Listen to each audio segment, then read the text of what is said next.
Shoutout po sa ating lahat at your service, Mr. Wildlife TV. Please to support and subscribe. Walang iba po ang ama ng Kalingap, Kuya Val Santos Matubang, Boss Kalingap Rav, at ating Ina Vlogs. At please to support sa lahat po ng mga Kalingap charity vloggers or Kalingap partners. Once again, at your service, Mr. Wildlife TV, your Mr. Goodbye.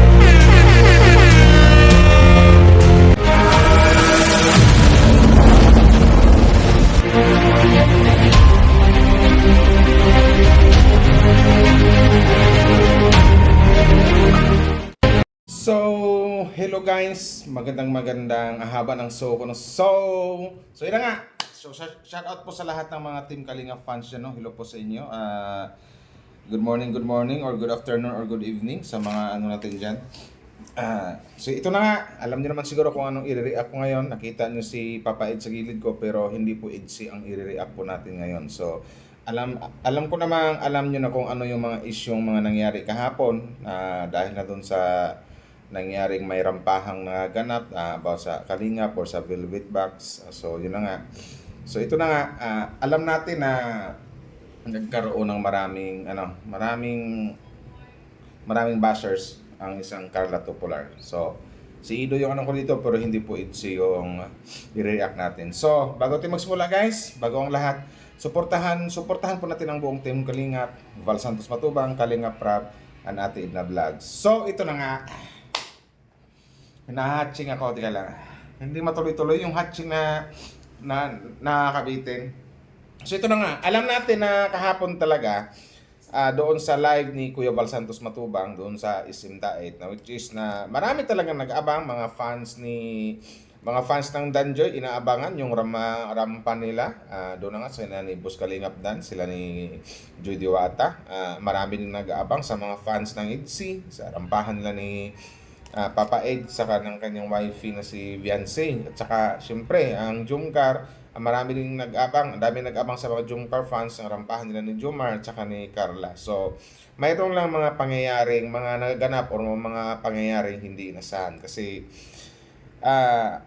expected kasi na ang isang Carla Tupular na magrarampa din doon. So kung pagbasihan po natin yung live ni Kuya Val, so andun na nga nung nagrampahan na yung mga Kalingap Angels, mga Keyboys, so wala talaga, hindi na napanood na rumampa or ang isang Carla Tupular. So maraming may marami ko nababasang na disappointed yung mga karamihan ng fans, bakit ganito ganyan. So malamang papasukin ng mga bashers yon na ayaw sa Jumcar or ayaw kay Carla. So marami nang sinasabing kisyo, ganito, ganyan, etc.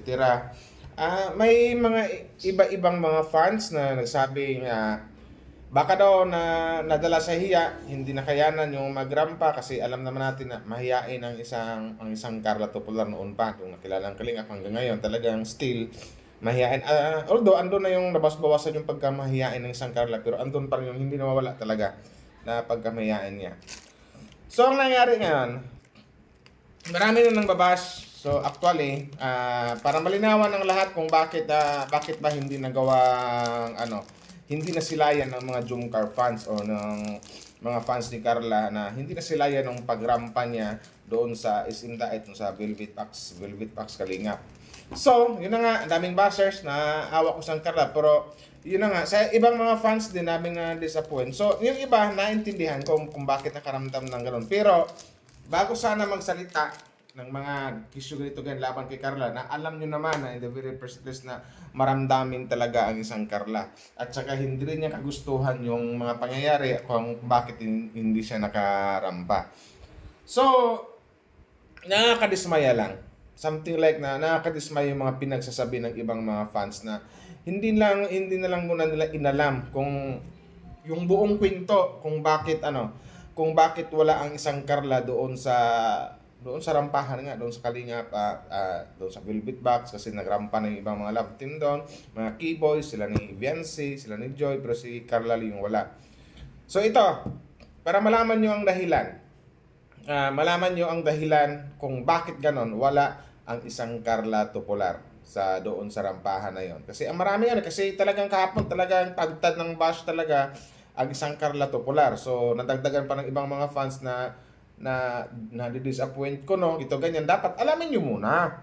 Alamin nyo muna yung buong kwento bago kayo magsalita ng hindi ka nais-nais. Alam nyo naman na, sus my God. Sige nga, i-play na nga lang natin to. Si Carla hindi po naka-attend, yun nga. Yun ang nakalungkot doon, Nagkasakit ang isang, O, di ba? Nakakalungkot naman talaga yon. Nalungkot lahat tayo kasi kami rin ni Miss Im's Life, nag-abang rin kami. Nag-abang rin kami doon sa live ni Kuya Bal na paglabas kasi siyempre abangan natin lahat. Lumabas si Joy, nagrampas, Reneviancy. So, yun ba namin si Carla? So, nagulat din kami bakit wala. So, unang naisip namin, baka may nangyari hindi maganda o baka may emergency or something like na or nahiya ba talaga. So, naghintay kami ng na mayroon kaming malamang balita kung bakit ganon. So, yun pala ang nangyari na mayroon talagang emergency ang nangyari talaga. family member ni Carla, si Arjen po, Nagkaroon ng, emergency. Nag-usap kami ni Carla kung sino magbabantay. Sabi niya, So, yun na nga, nagkaroon ng emergency which is yung kanyang pinsan, yung kanyang pinsan na si Arjen, sinugod or dinala sa hospital. So, sino ba pwedeng doon? Sino bang unahin ni Carla?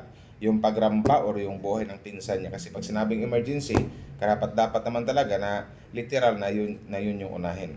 yan na lang muna. So, nagparaya po si Carla kanina. Mapapanood nyo yan sa vlog, guys. Di ko na ibibigay lahat ng detalye. So yun na nga guys, no, kasi nga yun, nalaman ko ito sa live ni Ido kagabi, hindi lang na-record dito na nagsumbong daw si kanya na marami nang babasa kanya.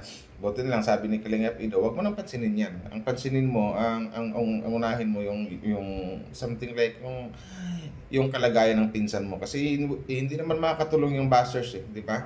Tama lang yun. So sana naintindihan rin ng mga ibang viewers dyan o ibang mga fans na alam nyo na ang dahilan, yung bukod tanging dahilan kung bakit hindi nakarampa isang Carla kasi mayroon talagang nangyaring hindi maganda or something like emergency na dapat talagang unahin kaysa dun sa pagrampa. Tsaka hindi naman yung isang beses mangyari yung rampahan, next time mayroon pa mangyari ganito, ganyan, di ba? Yung pamunuan nga ng Velvet Box na naintindihan nila. So, kayo pa kayang ibang mga fans?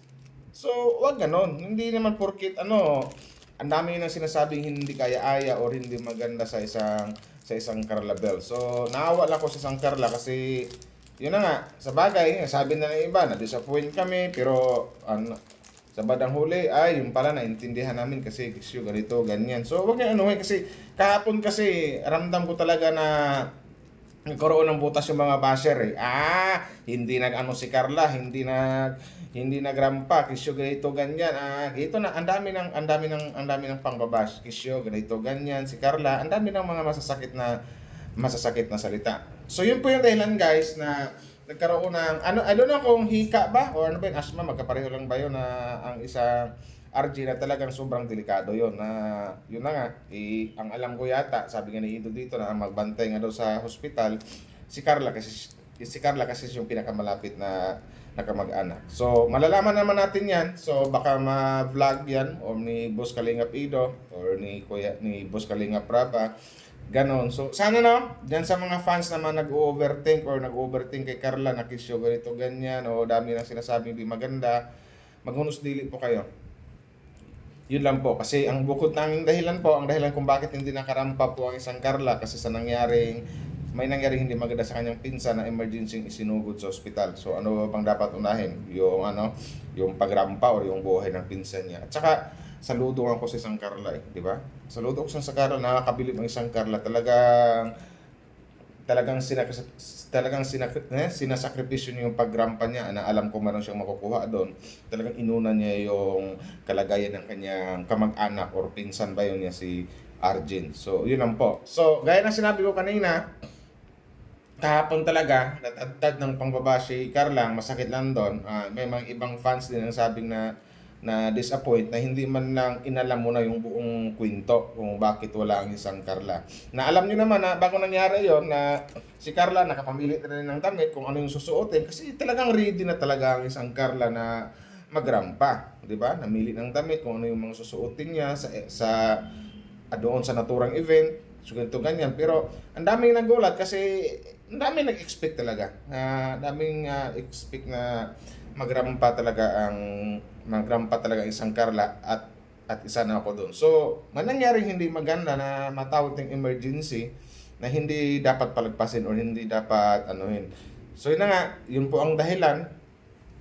So, wag na kayong ma-disappoint kasi mayroong matinding dahilan kung bakit hindi mo nakarampa ang isang Carla Topolar kasi nga may nangyaring hindi maganda or emergency sa kanyang pinsan na si Arjen. So wala namang ibang tutulong dyan. So ang alam ko siguro ang isa niyang kamag-anak na si Rose Ann, siguro may pasok at saka yun na nga. Sana Carla, wag mo nang pansinin yung mga nang babasa sa'yo kasi alam ko nagsumbong yun sa kanyang Kuya Ido. Yung nga daw marami daw nagsasabing sa kanya ng ganito ganyan na which is na kawawa lang. Pero saludo ko si Sang Carla, talagang maasahan pagdating sa mga ganyang bagay-bagay o sa mga ganyang pangyayari. So doon sa mga ma-disappoint na kinang ma-disappoint pero dapat inalam nyo na yung buong kwento. No? Pero yung iba, naintindihan ko. So siguro andun na yung maraming disappointed pero nung nalaman ng dahilan na mayroon yung emergency talaga kasi ang babaw naman kasi ng dahilan eh. Mababaw ang dahilan kung ang iniisip nyo, kung ang iniisip natin, idamay ko ng sarili ko na nahiya or talagang hindi kaya ni Carla ang magrampa kasi nung naisip ko rin yun na baka naisip namin ni Miss Imstep na baka hindi kinaya talaga ng hiya ni Carla na magrampa kasi alam nating mahihain. Pero sabi ko naman, hindi kasi bago nag-live pa naman nung si Boss Kalinga Prab at andun na siya, di ba? Namimili na ng mga damit. Actually, doon sa mismong event, andun din siya, di ba? Andun na siya, namimili na kung ano yung mga susuotin niya. Dapat make upan lang siya. Pero andun na nga guys, hindi natin inasahang pangyayari na may talaga. Na talagang about kay Arjen na nangyari na sabi nga to may hika ba yon?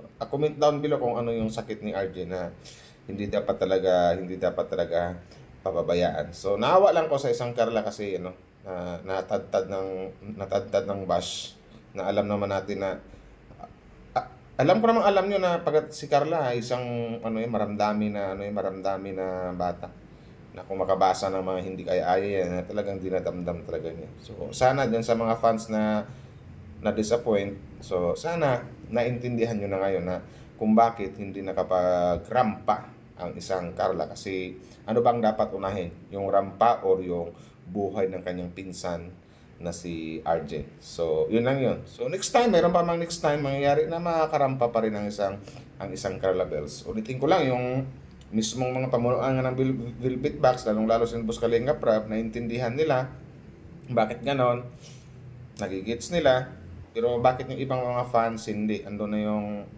issue ganito ganyan, ang sasama ng mga comment, hindi ko na lang babanggitin dito. So yun na nga guys, no? So hindi ko na siguro pahabain to, hanggang dito na lang. Sana i-play nga natin ulit ito kung ano. Si Carla hindi po naka-attend, yun nga. Yun ang nakalungkot doon, Nagkasakit ang isang family member ni Carla, si Arjen po, Nagkaroon ng emergency. Nag-usap kami ni Carla kung sino magbabantay. Kasi literal din na mag-ron si Ido, mag-alala nun sino. Actually, doon sa live ni Ido, talagang naguluhan din si Ido kung ano yung unahin niya eh. Pero buti nagsabi si Carla na ako na lang ang magbantay. Kasi sa mga hindi nakakaalam niyan, yung beneficiary yan ni Ido, si Arjen. Pinyasya na lang muna. So, nagparaya po si Carla kanina. Mapapanood nyo yan sa vlog guys, di ko na ibibigay lahat ng detalye. So yun na nga, mapapanood nito sa vlog ni Mama. So ibig sabihin, iba-vlog ni Kalinga Ido yan.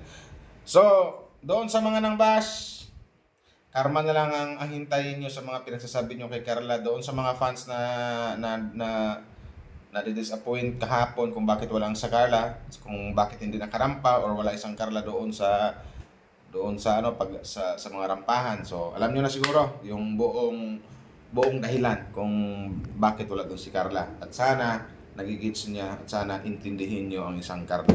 Kasi naawa talaga ako sa isang Carla fans.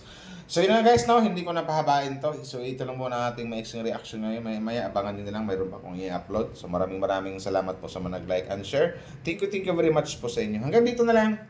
Wow Life TV. Bye-bye! Gwapo ni Kalingap Ido, sabi ko sa inyo.